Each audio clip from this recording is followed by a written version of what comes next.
Her name was Smoky, her rank was corporal, and her serial number? Well, let's just say during World War II, she was quite the canine.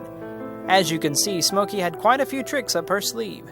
Tricks that her trainer Bill Wynne says gave hope to dozens of wounded World War II soldiers. She was the first therapy dog on record.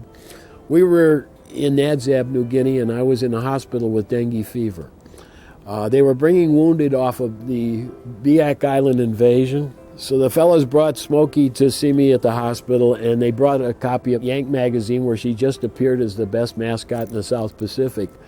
So the nurses saw this Yank magazine, and they saw this little dog, and they said to me, would you let Smoky go on rounds if we can get permission from our commanding officer to have her? And I said yes. 7 o'clock in the morning they came. She was gone all day till 9 o'clock at night. I don't know. They fed her, whatever she had to do, they took care of her. So I would like, in retrospect, have been with them just a few times to see how these guys reacted, because these are wounded, they're coming off of combat. Here's this little dog that's going through the war with them.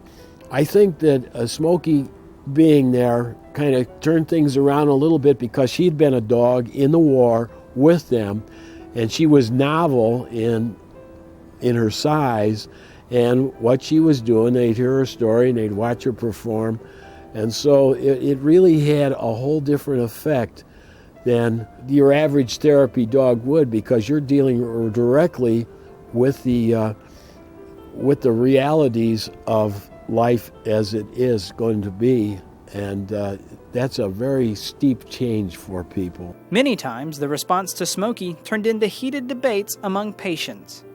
I was in Australia, and they were arguing over who's going to take her in the wheelchair to the next ward. They were wheeling around, going from ward to ward with me to hear the talk again and again, and each one wanted to carry the dog when they were going between wards.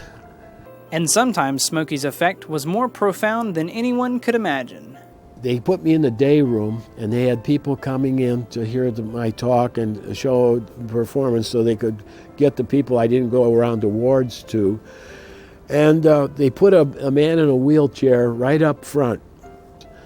So as I started to talk and Smoky started to do a few things, he started to gurgle. This man did. One of the nurses right away said, Mr. Wynne, just stop a minute. Give him the dog. Give him the dog. So we handed him the dog, and he started, he held her up in the air, and he was gurgling and making all of these sounds and everything. He was just so thrilled. And I looked, and all the nurses were crying. And I wondered what the heck's wrong, And he hadn't talked for 2 years. Showed no emotion. He had hardly moved. And yet when he got a hold of the dog, that was his response.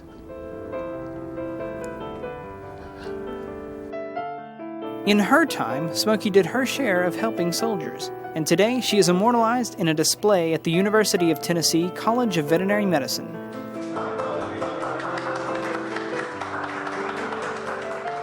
The story is so unusual. This little tiny creature doing so much.